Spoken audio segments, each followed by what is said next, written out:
ചർച്ചയിലേക്ക്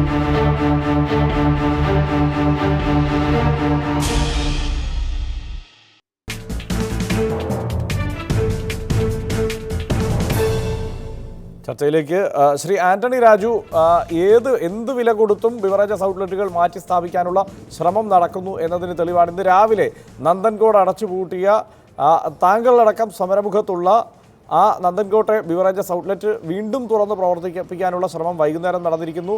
വീണ്ടും അവിടെ സമരമുഖത്ത് തന്നെയാണ് താങ്കളെന്നും ഞങ്ങൾക്കറിയാം. എന്താണ് ഈ സർക്കാരിൻ്റെ ലക്ഷ്യം, ബിവറേജസ് കോർപ്പറേഷൻ്റെ ഉദ്ദേശം എന്താണ് താങ്കൾക്ക് മനസ്സിലാവുന്നത്? ബിവറേജസ് കോർപ്പറേഷന് ഏത് വിധേനയും കേരളത്തിലെ അവരുടെ നിലവിലുള്ള ഔട്ട്ലെറ്റുകളെല്ലാം സുപ്രീം കോടതിയുടെ ഉത്തരവിന് അനുസരിച്ച് അവർക്ക് അതെല്ലാം മറ്റ് സ്ഥലങ്ങളിലേക്ക് അതേ എണ്ണം കുറയ്ക്കാതെ തന്നെ മാറ്റി സ്ഥാപിക്കാനുള്ള ഒരു നീക്കത്തിലാണ് ബിവറേജസ് കോർപ്പറേഷൻ. അതിൻ്റെ ഭാഗമായിട്ടാണ് സുപ്രീം കോടതിയുടെ വിധിയുടെ സ്പിരിറ്റ് പോലും ലംഘിച്ചുകൊണ്ട്, സുപ്രീം കോടതിയുടെ വിധിയുടെ സ്പിരിറ്റ് എന്താ, ജനങ്ങൾക്ക് അധികം അക്സസ് ഇല്ലാത്ത സ്ഥലങ്ങളിൽ ജനങ്ങളുമായി അധികം നേരെ വന്ന് കടന്നു കയറാൻ കഴിയാത്ത സ്ഥലങ്ങളിലോട്ട് മാറ്റി സ്ഥാപിക്കുന്നത്. ഇവിടെ ജനസാന്ദ്രതയുള്ള പ്രദേശങ്ങളിൽ ബിവറേജ് ഔട്ട്ലെറ്റുകൾ സ്ഥാപിക്കുന്നതിനോട് ഈ കേരളത്തിലെ മുഴുവൻ ജനങ്ങളും എതിരാണ്. അപ്പോൾ അത് മനസ്സിലാക്കാതെ വിദ്യാഭ്യാസ സ്ഥാപനങ്ങളുടെയും പൊതുമേഖലാ സ്ഥാപനങ്ങളുടെയും ആരാധനാലയങ്ങളുടെയും മധ്യേ 10,000-കണക്കിന് ആൾ തിങ്ങിപ്പാർക്കുന്ന ഭവനങ്ങളുടെ നടുമധ്യേ ഇത്തരം ഔട്ട്ലെറ്റുകൾ തുറക്കാൻ ബിവറേജ് കോർപ്പറേഷൻ ശ്രമിക്കുന്നത് ഇത് കേരളത്തിലെ ജനങ്ങളോടൊരു വലിയ വെല്ലുവിളിയാണ് അവർ നടത്തിക്കൊണ്ടിരിക്കുന്നത്. ഒരുപക്ഷെ ഒരിക്കലും ഈ കാര്യത്തിൽ ബിവറേജ് കോർപ്പറേഷൻ ജനവികാരം കണക്കിലെടുക്കാതെ മുന്നോട്ട് പോകാൻ കഴിയില്ല. ഇപ്പോൾ നന്ദൻകോട് ഔട്ട്ലെറ്റിനെ സംബന്ധിച്ചിടത്തോളം മെനഞ്ഞ രാത്രിയാണ് കള്ളന്മാർ വന്ന് കയറുന്നത് പോലെ ഒരു വീട് തുറന്ന് അതിനകത്ത് അവർ പ്രവേശിച്ചത്. ഇന്നലെ അവധി ദിവസമാണ് ബിവറേജ് കോർപ്പറേഷന്.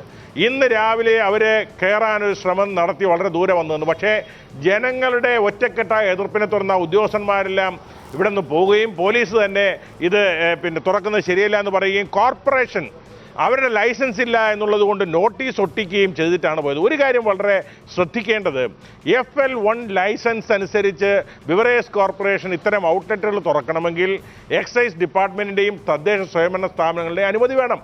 ഇവിടെ ഇതൊന്നുമല്ല, ഒരു അനുമതിയും ഇല്ലാതെ നിയമം ലംഘിച്ചുകൊണ്ടാണ് ബിവറേജസ് കോർപ്പറേഷൻ പല ഔട്ട്ലെറ്റുകളും പരീക്ഷണാടിസ്ഥാനത്തിൽ സർക്കാരിൻ്റെ ഒരു നിലപാടുണ്ടാകുമല്ലോ. സർക്കാരിൻ്റെ നിലപാടിനനുസരിച്ചായിരിക്കും ഈ മാറ്റി സ്ഥാപിക്കുന്നത് എന്ന കാര്യത്തിൽ ഒരു തർക്കവും വേണ്ട. കാരണം ഒന്നും രണ്ടുമല്ല, 183 ബിവറേജസ് ഔട്ട്ലെറ്റുകളാണ് മാറ്റി സ്ഥാപിക്കേണ്ടത്.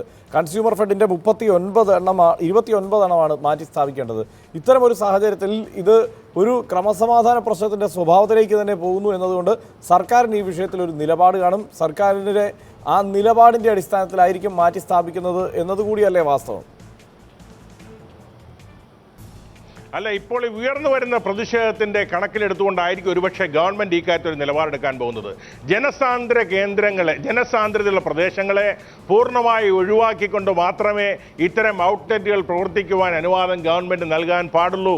അല്ലാതെ ജനങ്ങളുടെ വികാരത്തെ അടിച്ചമർത്തിക്കൊണ്ട് ഒരു സർക്കാരിനും ഇത്തരം ഔട്ട്ലെറ്റ് തുറക്കാൻ അനുമതി നൽകാൻ കഴിയില്ല. ഒരുപക്ഷെ ബിവറേജ് കോർപ്പറേഷനോട് പറഞ്ഞിട്ടുണ്ടാവും, നിങ്ങൾ വലിയ പ്രശ്നങ്ങളില്ലാത്ത മേഖലകളിൽ തുറക്കാൻ അനുവാദം കൊടുത്തു കാണും. പക്ഷേ ഇവിടെ ഉദ്യോഗസ്ഥന്മാർ ചെയ്യുന്നത് അവർക്ക് എളുപ്പമുള്ള, അല്ലെങ്കിൽ അവർക്ക് നല്ല കച്ചവട സാധ്യതയുള്ള, അവർക്ക് എളുപ്പത്തിൽ കെട്ടിടം കിട്ടാൻ കഴിയുന്ന അവിടെ ആരാധനാലയങ്ങളോ വിദ്യാഭ്യാസ സ്ഥാപനങ്ങളോ അല്ലെങ്കിൽ കൂടുതൽ ആളുകളോ താമസിക്കുന്നൊന്നും നോക്കാതെ, ഇത് ഉദ്യോഗസ്ഥന്മാരുടെ അഹങ്കാരമാണിത്. ഉദ്യോഗസ്ഥന്മാരുടെ നിയന്ത്രിക്കാൻ ഗവൺമെൻറ് തയ്യാറാകണം. ജനസാന്ദ്രതയുള്ള പ്രദേശങ്ങളിൽ ഔട്ട്ലെറ്റുകൾ തുറക്കാൻ ഒരു കാരണവശാൽ ഗവൺമെൻറ് അനുമതി നൽകാൻ പാടില്ല. ജനങ്ങളുടെ പ്രതിഷേധം ഉയർന്ന സ്ഥലങ്ങളിൽ തുറക്കാൻ ഗവൺമെൻറ് തന്നെ മുൻകൈ എടുത്തുകൊണ്ട് അത്തരം പ്രദേശങ്ങളിൽ തുറക്കരുതെന്നുള്ള കർശനമായ നിർദ്ദേശം ബിവറേജ് കോർപ്പറേഷന് ഗവൺമെൻറ് നൽകാനുള്ള സമയം കഴിഞ്ഞിരിക്കുന്നു. അല്ലെങ്കിൽ കേരളം ഈ കാര്യത്തിൽ ഒരു വലിയ കലാപത്തിലേക്ക് പോകുന്നുള്ള കാര്യത്തിൽ ഒരു സംശയം. തീർച്ചയായും ശ്രീ പന്തളം സുധാകരൻ, ഇത് 183 ഔട്ട്ലെറ്റുകൾ എന്ന് പറയുമ്പോൾ കേരളത്തിൻ്റെ ഇങ്ങേയറ്റം മുതൽ അങ്ങേയറ്റം വരെ കിടക്കുന്ന മിക്കവാറും എല്ലാ പ്രദേശങ്ങളും ഉൾപ്പെട്ടതാണ്. അതുകൊണ്ട് തന്നെ ഇത് അദ്ദേഹം സൂചിപ്പിച്ചതുപോലെ ഒരു സംസ്ഥാനം മുഴുവൻ നീണ്ടു നിൽക്കുന്ന ഒരു ക്രമസമാധാന പ്രശ്നത്തിൻ്റെ സ്വഭാവത്തിലേക്ക് അത് വളരും. ഇന്നിപ്പോൾ മറ്റ് പല കേന്ദ്രങ്ങളിലും ആളുകൾ ഇതിനേക്കാൾ വയലൻ്റായ പ്രക്ഷോഭത്തിൻ്റെ ഒരു സാഹചര്യം സൃഷ്ടിച്ചിട്ടുണ്ട്. മലയാളി മദ്യപ്രിയനാണ്, പക്ഷേ സ്വന്തം വീടിനടുത്ത് മദ്യം വിൽക്കാൻ അനുവദിക്കില്ല എന്നതാണ് അവസ്ഥ. ഇത് എങ്ങനെയാണ് സർക്കാരിന് ഈ ഒരു പ്രതിസന്ധിയെ മറികടക്കാൻ കഴിയുക? എന്താണ് പ്രതിപക്ഷത്തിൻ്റെ നിലപാട്? സർക്കാർ വളരെ കൗശലത്തോടു കൂടിയാണ് ഇത് കൈകാര്യം ചെയ്യുന്നത്. ഒന്നാമത്തെ കാര്യം, ഈ ബിവറേജസ് ഔട്ട്ലെറ്റ് ഇവിടെ ശ്രീ ഹർഷൻ സൂചിപ്പിച്ച എണ്ണം തന്നെ പറഞ്ഞാൽ അതല്ലെങ്കിൽ കാസർഗോഡ് മുതൽ തിരുവനന്തപുരം വരെ കേരളത്തിൽ ഇത് മദ്യശാലകൾ ബിവറേജസിൻ്റെ ആയാലും കൺസ്യൂമർ ഫെഡറേഷൻ്റെ ആയാലും അല്ലെങ്കിൽ ബാറുകളായാലും പ്രവർത്തിക്കുന്നത് കണക്ക് നോക്കിയാൽ സുപ്രീം കോടതിയുടെ ഉത്തരവനുസരിച്ച് ഒരു 80% പൂട്ടേണ്ടി വരും, അല്ലെങ്കിൽ മാറ്റി സ്ഥാപിക്കേണ്ടി വരും എന്നൊരു യാഥാർത്ഥ്യമാണ്. ഇപ്പോൾ തന്നെ ഗവൺമെൻറ് തിരക്ക് പിടിച്ച് പുതിയ അബ്കാരി നയം രൂപീകരിക്കേണ്ട സമയമാണ്. കാര്യം മാർച്ച് 31 മുമ്പ് ഒരു ഗവൺമെൻറ് പുതിയ അബ്കാരി നയം രൂപീകരിക്കേണ്ടതുണ്ട്.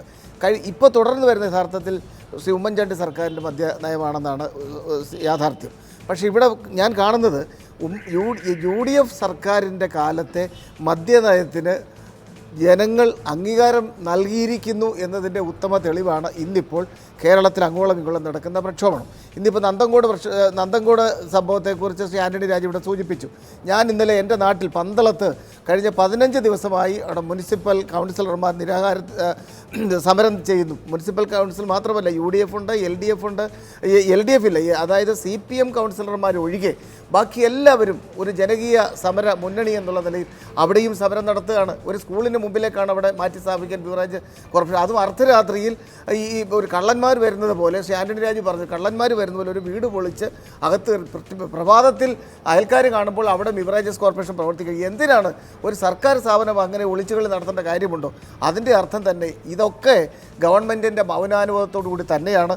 എന്നെ അത്ഭുതപ്പെടുത്തുന്നത്, ഇത്രയും ഗുരുതരമായ പ്രശ്നം കേരളത്തിൽ അങ്ങോളം ഇങ്ങോളം നടന്നിട്ടും ബന്ധപ്പെട്ട വകുപ്പ് മന്ത്രിയോ അല്ലെങ്കിൽ ഗവൺമെൻറ്റോ ഒരു ഔദ്യോഗികമായ യാതൊരു പ്രഖ്യാപനവും നടത്തിയിട്ടില്ല. ഒന്നുകിൽ ഞങ്ങൾ ഏത് വിധേന ഇപ്പോൾ മന്ത്രി ഈ കാര്യത്തിൽ പറഞ്ഞിട്ടുള്ളത് നിയമപരമായ നടപടി മാത്രമേ ഉണ്ടാവൂ എന്നാണ്. മന്ത്രിയെ ഇപ്പോഴും തുടർച്ചയായി അദ്ദേഹത്തെ ഫോണിൽ എന്ന് പറഞ്ഞാൽ അതിന്റെ അർത്ഥം പോലീസിനെ ഉപയോഗിച്ച് അദ്ദേഹം അതിനുവേണ്ടി അദ്ദേഹത്തെ ഈ ചർച്ചയ്ക്ക് വിളിക്കും എന്ന് പറയാനായി അദ്ദേഹത്തെ വിളിച്ചപ്പോൾ അദ്ദേഹം പറഞ്ഞ കാര്യം നിയമപരമായുള്ള നടപടി മാത്രമേ ഉണ്ടാവുകയുള്ളൂ. ഈ മാറ്റി സ്ഥാപിക്കുന്നത് മുഴുവൻ സുപ്രീം കോടതിയുടെ വിധി പൂർണ്ണമായി പാലിച്ചുകൊണ്ടുള്ള ഒരു നടപടിയായിരിക്കും എന്നാണ് പറഞ്ഞത്. പക്ഷേ അത് ലംഘിക്കപ്പെട്ടിട്ടുണ്ട് പല സ്ഥലങ്ങളിലും. അതുകൂടി അദ്ദേഹത്തോട് ചോദിക്കേണ്ടതുമാണ്. അദ്ദേഹം ഫോണിൽ ചർച്ചയ്ക്ക് വരും എന്ന് നമുക്ക് പ്രതീക്ഷിക്കാം. ഞാൻ താങ്കളിലേക്ക് തിരിച്ചു വരാൻ. അഡ്വക്കേറ്റ് MC ആഷി, സർക്കാരിനെ സംബന്ധിച്ചിടത്തോളം ഇത് വലിയൊരു പുലിവാലാണ്.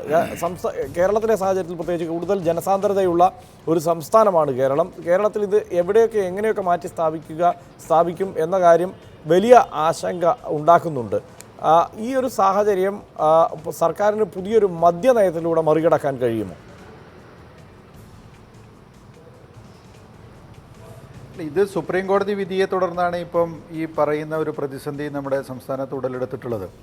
സുപ്രീം കോടതി പറഞ്ഞതനുസരിച്ച് ഹൈവേകളുടെ ഓരത്ത് വരുന്ന ഇത്തരം സ്ഥാപനങ്ങൾ 500 മീറ്റർ അകലെ മാറ്റി സ്ഥാപിക്കണമെന്ന് ഉത്തരവിട്ടിട്ടുണ്ട്. ആ ഉത്തരവ് നടപ്പാക്കുക എന്നുള്ള ബാധ്യതയാണ് സർക്കാർ ഇപ്പോൾ നിർവഹിച്ചുകൊണ്ടിരിക്കുന്നത്. മാർച്ച് 31 വരെയാണ് അതിൻ്റെ സമയം. അത് മറികടക്കാൻ നിയമമൊക്കെ കൊണ്ടുവരുന്നതിന് വേണ്ടി സർക്കാരിന് കഴിയുമെന്നുള്ള കാര്യത്തിൽ സംശയമൊന്നുമില്ല. അതിന് അധികാരമൊക്കെ ഉണ്ട്. അതിനെ സംബന്ധിച്ച് തർക്കങ്ങളൊക്കെ പിന്നെ വേറെ വരികയും ചെയ്യാം. പക്ഷേ ഇവിടെ ഈ നിലവിലുള്ള നിയമങ്ങളനുസരിച്ച് തന്നെ ഇത് സ്ഥാപിക്കുന്നതിന് ചില തടസ്സങ്ങളുണ്ട്. ഇപ്പം അഡ്വക്കേറ്റ് ആൻ്റണി രാജുവൊക്കെ സൂചിപ്പിച്ചതുപോലെ തന്നെ തദ്ദേശ സ്വയംഭരണ സ്ഥാപനങ്ങളുടെ അനുമതിയില്ലാതെ ഒരു ഷോപ്പ് തുടങ്ങാൻ വേണ്ടി കഴിയില്ല. 2012 വന്നൊരു ഭേദഗതി അനുസരിച്ച് അതിനുശേഷം സ്ഥാപിക്കപ്പെടുന്ന എല്ലാ ഇത്തരം സ്ഥാപനങ്ങൾക്കും അതാത് തദ്ദേശ സ്വയംഭരണ സ്ഥാപനങ്ങളുടെ അനുമതി ആവശ്യമാണ്. ആ അനുമതി കൊടുക്കുന്നതിന് തദ്ദേശ സ്വയംഭരണ സ്ഥാപനം വിസമ്മതിച്ചാൽ പിന്നെ ആ പ്രദേശത്ത് ഇത്തരമൊരു സ്ഥാപനം പ്രവർത്തിക്കാൻ വേണ്ടിയിട്ട് കഴിയില്ല. ഇവിടെ ഒരു പ്രശ്നമുള്ളത്, ഈ ബീവറേജസ് കോർപ്പറേഷൻ്റെ ഔട്ട്ലെറ്റുകളോ അല്ലെങ്കിൽ മറ്റ് സ്ഥാപനങ്ങളോ ഒക്കെ തുടങ്ങുന്നത് മദ്യപാനികൾക്ക് വേണ്ടിയിട്ടാണ്. ഈ ഇത്തരം സ്ഥാപനങ്ങളോട് നാട്ടിലാർക്കും വിയോജിപ്പൊന്നും ഉണ്ടാവില്ല, ഒരു എതിർപ്പുണ്ടാവില്ല. ബീവറേജസ് കോർപ്പറേഷനെതിരെ ആരും സമരം ചെയ്തിട്ടൊന്നും ഉണ്ടാവില്ല. പക്ഷേ ഇവിടുത്തെ പ്രശ്നം ഈ സൗകര്യങ്ങൾ ഉപയോഗിക്കുന്നതിൽ മദ്യപാനികൾ കാണിക്കുന്ന ചില കുഴപ്പങ്ങളുണ്ട്. അവിടെയാണ് പ്രശ്നം. ഒരു നാട്ടിൽ ഇത്തരം ഒരു ഔട്ട്ലെറ്റ് വരുമ്പോൾ അതിലെ സൗകര്യങ്ങൾ ഉപയോഗിക്കുന്നതും മദ്യം വാങ്ങിക്കുന്നതും അവിടെ വെച്ച് കഴിക്കുന്നതും കുഴപ്പങ്ങളുണ്ടാക്കുന്നതും ക്രമസമാധാന ലംഘനം ഉണ്ടാക്കുന്നതും അനധികൃതമായ പാർക്കിംഗ് ഉണ്ടാക്കുന്നതും ഇത്തരം ചില സാഹചര്യങ്ങൾ ഉരുത്തിരിഞ്ഞു വരുന്നതുകൊണ്ട് ഒരു നാട്ടിലൊരു സ്ഥാപനം ഉണ്ടായിക്കഴിഞ്ഞാൽ പിന്നെ ആ പ്രദേശത്തേക്ക് ആളുകൾക്ക് സാധാരണഗതിയിൽ പോകാൻ സ്ത്രീകൾക്കോ കുട്ടികൾക്കോ കഴിയാത്തൊരു സ്ഥിതിയുണ്ട്. അപ്പം ഞാൻ പറയുന്നത്, മദ്യപാനികൾക്ക് യഥാർത്ഥത്തിൽ അതിൻ്റെ അച്ചടക്കം പാലിച്ചുകൊണ്ട് മദ്യം വാങ്ങിക്കുന്നതിനോ മദ്യപിക്കുന്നതിനോ കഴിയുന്നില്ലെങ്കിൽ ഇത്തരം സ്ഥാപനങ്ങൾ പ്രവർത്തിക്കേണ്ടതില്ല എന്നുള്ളത് തന്നെയാണ്. അതാത് തദ്ദേശ സ്വയംഭരണ സ്ഥാപനങ്ങൾ ഉറപ്പുവരുത്തേണ്ടതുണ്ട്. അവർക്കതിനുള്ള അധികാരമുണ്ട്. ആ അധികാരപ്രകാരം അവരൊരു ലൈസൻസ്, ഒരു പെർമിഷൻ, നോ ഒബ്ജക്ഷൻ സർട്ടിഫിക്കറ്റ് കൊടുത്താൽ മാത്രമേ ഇത്തരം ഒരു സ്ഥാപനം ബീവറേജസ് കോർപ്പറേഷനോ സർക്കാരിനോ സ്ഥാപിക്കാൻ വേണ്ടിയിട്ട് കഴിയുകയുള്ളൂ. സർക്കാർ നയം പ്രഖ്യാപിക്കുക എന്ന് പറയുമ്പോൾ ഈ തദ്ദേശ സ്വയംഭരണ സ്ഥാപനങ്ങൾക്ക് അനുമതി കൊടുക്കുന്നതിനുള്ള അധികാരം എടുത്തു കളയണം. സുപ്രീം കോടതി വിധിക്കെതിരായിട്ടുള്ള നിയമനിർമ്മാണം നടത്തേണ്ടതുണ്ട്. ഇതൊക്കെ ഇന്നത്തെ സാഹചര്യത്തിൽ കേരളത്തിൽ അസാധ്യമായിരിക്കുമെന്ന് തന്നെയാണ് എനിക്ക് തോന്നുന്നത്. ഹർഷൻ. തീർച്ചയായും. ശ്രീ ആന്റണി രാജു, ഇത് താങ്കൾ ഇപ്പോൾ ഒരു സമര രംഗത്താണ്, ഒരു ബിവറേജസ് ഔട്ട്ലെറ്റ് മാറ്റി സ്ഥാപിക്കുന്നതുമായി ബന്ധപ്പെട്ട് സമര രംഗത്താണ്. ഇത് ബിവറേജസ് ഔട്ട്ലെറ്റുകളെ മാത്രം ബാധിക്കുന്ന പ്രശ്നമല്ല, ബാറുകളെ കൂടി ബാധിക്കുന്നതാണ് എന്ന നിലയ്ക്കാണ് ഞാനിപ്പോൾ തിരിച്ചു വരാം. ഇപ്പോൾ മന്ത്രി ശ്രീ ടി പി രാമകൃഷ്ണൻ നമ്മോടൊപ്പം ചേരുന്നുണ്ട്.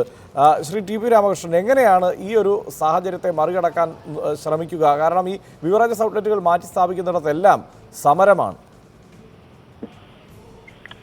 ഈ കഴിഞ്ഞ ഗവൺമെന്റിന്റെ കാലത്ത് ഉണ്ടായിരുന്ന ഷോപ്പുകളൊക്കെയാണ് ഇപ്പോഴും കേരളത്തിൽ പ്രവർത്തിക്കുന്നത്. ഒരെണ്ണം പോലും വർദ്ധിപ്പിച്ചിട്ടില്ല. ഇപ്പോൾ സുപ്രീം കോടതി ഈ നാഷണൽ ഹൈവേയുടെയും സ്റ്റേറ്റ് ഹൈവേയുടെയും തീരത്തുള്ള ഷോപ്പുകൾ ഒഴിവാക്കണം എന്ന് വിധി പുറപ്പെടുവിക്കുകയുണ്ടായി. സുപ്രീം കോടതി വിധി അംഗീകരിച്ചുകൊണ്ടുള്ള നിലപാടാണ് കേരളത്തിൽ ഇടതുപക്ഷ ജനാധിപത്യ മുന്നണി ഗവൺമെന്റ് സ്വീകരിക്കുന്നത്. ഈ വ്യവസായത്തിൽ നിയമവിരുദ്ധമായ ഒരു നടപടിയെയും അനുവദിക്കുന്നതല്ല. സുപ്രീം കോടതി വിധിയുടെ അടിസ്ഥാനത്തിൽ ഷാപ്പുകൾ മാറ്റി സ്ഥാപിക്കണം. അതിനുള്ള ശ്രമമാണ് നടത്തിക്കൊണ്ടിരിക്കുന്നത്. ചില സ്ഥലങ്ങളിൽ ചില എതിർപ്പുണ്ട്. അതെല്ലാം ക്രമേണ പരിഹരിച്ചു പോകാൻ കഴിയും. ആളുകൾ ഈ കാര്യങ്ങൾ തിരിച്ചറിയുമ്പോൾ, ഈ കാര്യങ്ങളെ കുറിച്ച് മനസ്സിലാക്കുമ്പോൾ സ്വാഭാവികമായും നിയമവിധേയമായ നിലപാടെടുക്കുമെന്നാണ് പ്രതീക്ഷിക്കുന്നത്. ജനങ്ങൾ അങ്ങനെ ഒരു നിലപാടിലേക്ക് എത്തുമെന്നാണോ, അതോ ബിവറേജസ് കോർപ്പറേഷൻ ഈ മാറ്റി സ്ഥാപിക്കുന്നത് കുറെ കൂടി യുക്തിസഹമായ രീതിയിൽ ചിന്തിച്ച് കുറെ കൂടി ഈ ജനവാസം ഇല്ലാത്ത പ്രദേശത്തേക്ക് മാറ്റും എന്നാണോ? അല്ല, അതല്ല. അതിപ്പോ പറയാൻ കഴിയില്ല. എനിക്ക് ഒറ്റ കാര്യം പറയാൻ കഴിയുള്ളൂ. നിയമവിരുദ്ധമായിട്ടുള്ള ഒരു നടപടിയും ഗവൺമെന്റ് സ്വീകരിക്കില്ല. ജനങ്ങളുമായി ഏറ്റുമുട്ടാനുമില്ല. ഓരോ സ്ഥലത്തും വരുന്ന സ്ഥിതികൾ എന്താണെന്നുള്ളത് പരിശോധിച്ച് അതിന് ആ കാര്യങ്ങളെല്ലാം പരിഗണിച്ചുകൊണ്ട് നിലപാടെടുത്ത് മുമ്പോട്ട് പോവുക എന്നുള്ളതാണ്. പക്ഷേ ഈ ബിവറേജസ് കോർപ്പറേഷൻ ഇതുവരെ 20 ഔട്ട്ലെറ്റുകളാണ് മാറ്റി സ്ഥാപിച്ചിട്ടുള്ളത്. അത് പൂർണ്ണമായും നിയമം പാലിച്ചല്ല എന്ന തരത്തിലുള്ള വിവരങ്ങളും പുറത്തു വരുന്നുണ്ട്. പല സ്ഥലത്തും